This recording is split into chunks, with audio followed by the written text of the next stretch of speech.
In this video, we will take you on a journey through Kings Canyon National Park, where you can experience some of the world's largest trees, like this.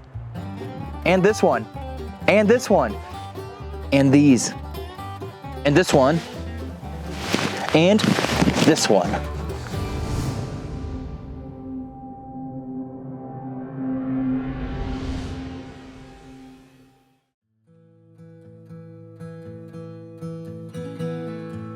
If you watched our last YouTube video, you know that we encountered a lot of road closures in Sequoia National Park, and that severely limited the activities we were able to do there. Because of that, after a half day in Sequoia, we made our way to Kings Canyon Visitor Center to get a feel for what activities were open here, so that we can make a plan for the time we'll spend here in the park tomorrow. We went from over 100-degree temperatures just a little ways down the valley to this. The area around the visitor center was still buried under 6+ feet of snow. Just walking from the parking lot, we could already see the damage done by the storms, with buildings and areas blocked off with caution tape. The visitor center was closed when we arrived, but fortunately they had postings on the walkway with an overview of information.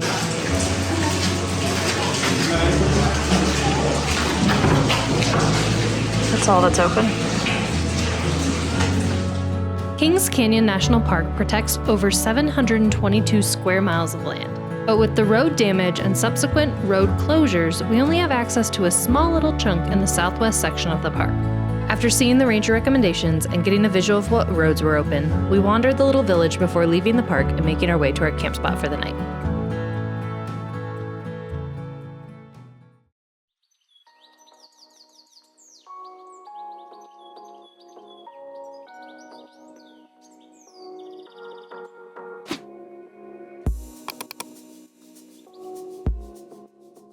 If you saw our last video in Sequoia National Park, you know that we weren't able to see the giant sequoias, which the park is named after. Well, yet again, in Kings Canyon National Park, we can't see the namesake. Kings Canyon is closed because of the roads.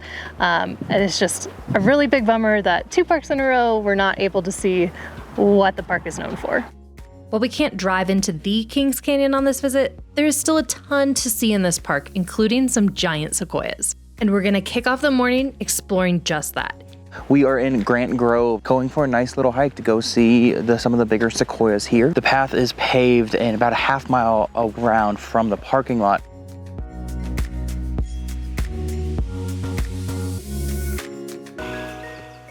In this section of the park, there are giant sequoias, including one of the world's largest living trees.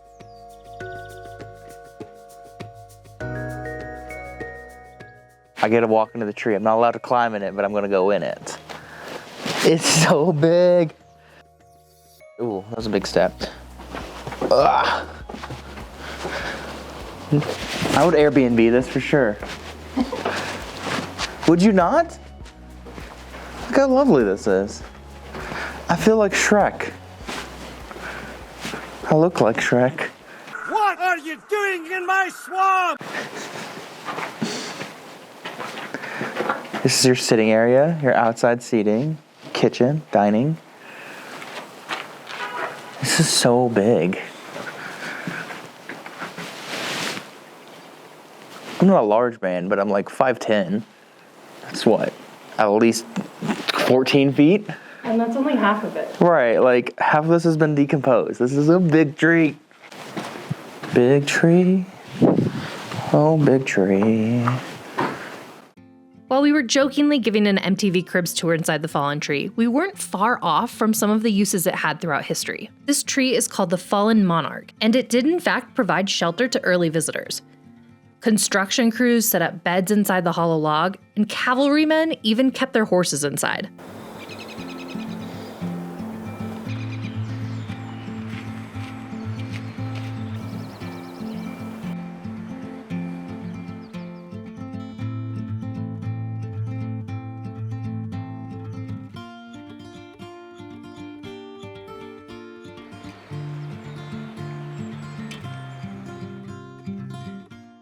Grant Grove Village, which is the area we're in, has served visitors for over a century. In fact, this area was once a small national park in its own right. General Grant National Park was created in 1890 to protect these giant sequoias, and 50 years later, Congress included it in Kings Canyon National Park.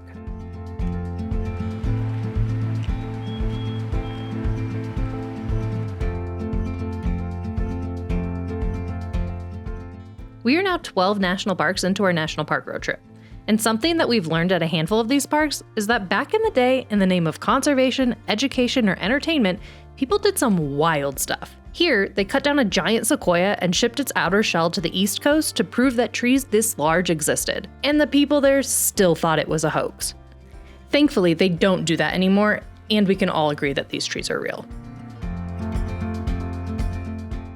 While wandering the trails of Grant Grove, it's difficult to fully grasp the size of these giant sequoias because the neighboring trees are just as large. That's what makes this place such a special experience, especially after not being able to see the giant forest in Sequoia National Park. The largest sequoias in this area are as tall as a 26-story building, and the base of these trees are so wide it would take upwards of 20 people linking hands to go around it.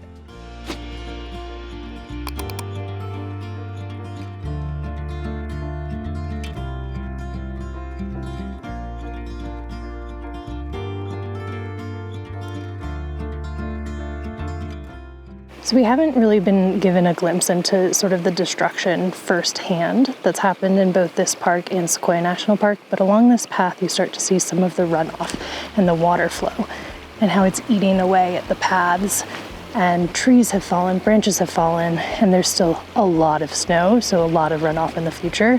And it's really eye-opening to see the damage, because we couldn't see it in the other park because the road was closed before that.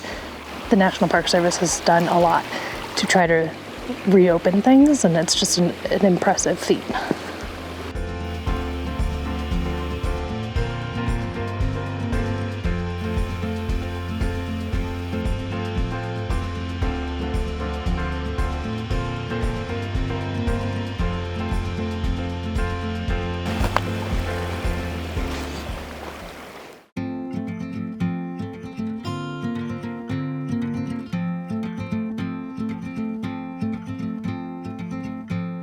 And the main attraction, General Grant, the nation's Christmas tree. So, fun fact, if the General Grant tree trunk could be filled with sports equipment, it could hold 159,000 basketballs or more than 37 million ping pong balls. I don't know sports, so I don't know what those mean. The General Grant tree is the second largest tree on Earth. You can tell it's a big tree by the way it is. While it looks tall, it's not the tallest. It's largest because of the volume. So this tree is massively wide, girthy. Earlier I said this was the second largest tree. This plaque says third, but I got the second largest from the NPS app, so we don't know which is right. All we know is that it's very large. So technically, both the NPS app and this sign were right at one point. There's another giant sequoia called the President Tree, and it goes back and forth along with the General Grant Tree as being the second or third largest. There was a big study conducted about 10 years ago where they remeasured the trees, and if branch volume is included with the trunk volume, then the President Tree is technically the second largest, and then the General Grant Tree would come in third. Either way, whether it's second or third largest, it is still a massive tree, and it's so special to see in person.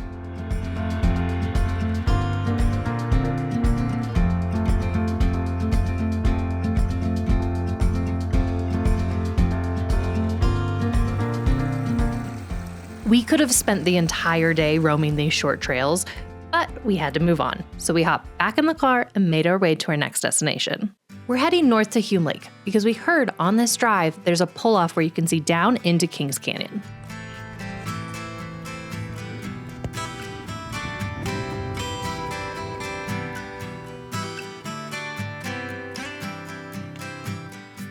That's the road that's closed.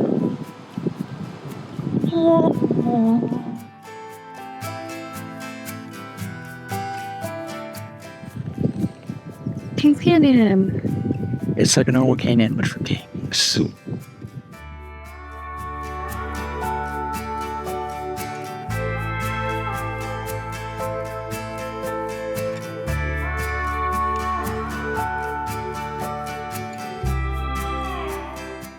We stopped at the visitor center to find out what else we could do in Kings Canyon, because right now, for the most part, the only thing open is that giant sequoia grove, and she recommended that we come here.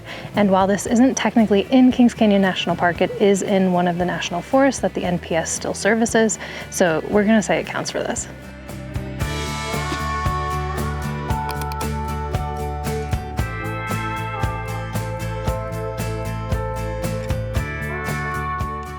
This valley was originally dammed for milling. It was a big lumber yard. They would collect all the logs here and then ship them downriver. But after World War I, it was closed and it is now a beautiful lake. It's really nice to see restorative projects kind of come to life and bring nature back to where it should be.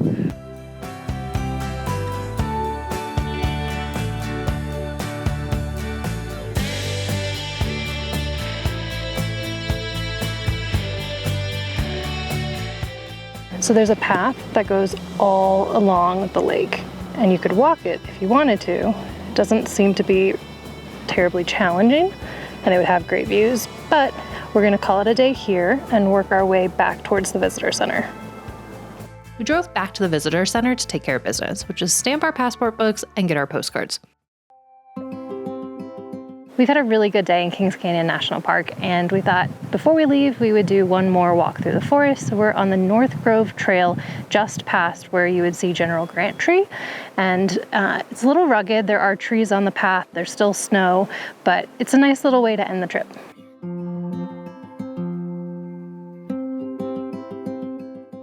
The North Grove Trail is just under 2 miles. It takes you through the forest where you can see some giant sequoias, you can see redwoods, and then definitely some pine trees.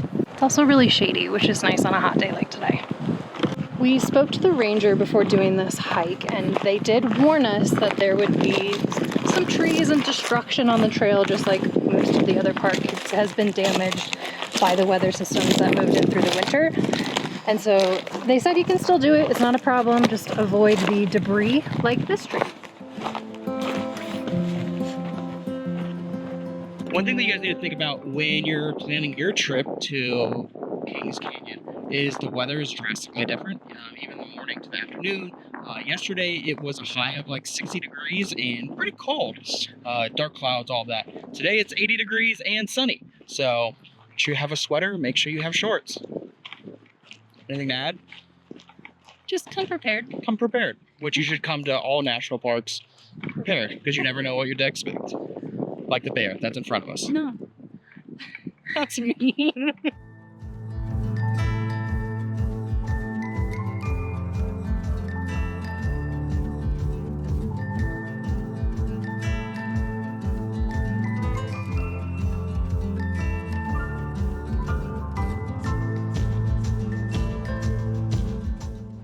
There's definitely a lot of damaged trees on this trail. This is another fallen one. There's actually 2 plus other debris.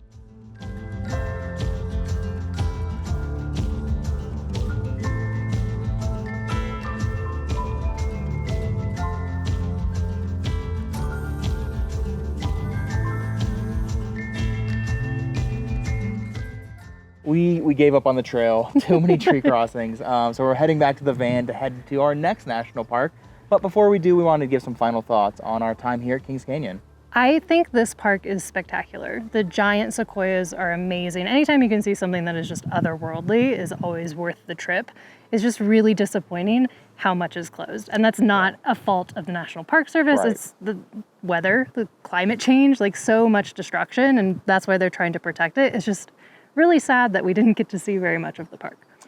But when we come back, my goal is to see Kings Canyon. Yeah. We were only able to see the viewpoint looking down, so next time it'd be great to see in it. Yeah, it's actually hike down into it. There's a lot more hikes that we didn't get to do, and also drive the road that connects Sequoia and Kings Canyon. Yeah. That goes through other giant sequoia groves and just like winds through the forest, and I think it would be spectacular. So we have an excuse to come back. Right, and I think honestly that sounds like a motorcycle trip more than anything. So I follow in the van. No, I think like we both get on a bike and go.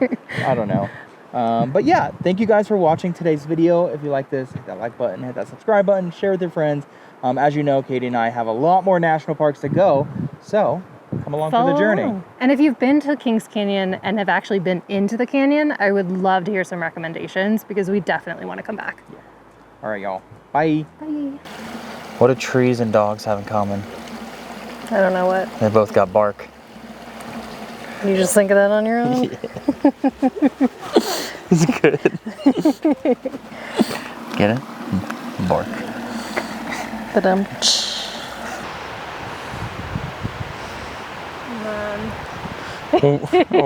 Watching the pros work. home to some of the largest trees on Earth. And also a beep ton of mosquitoes.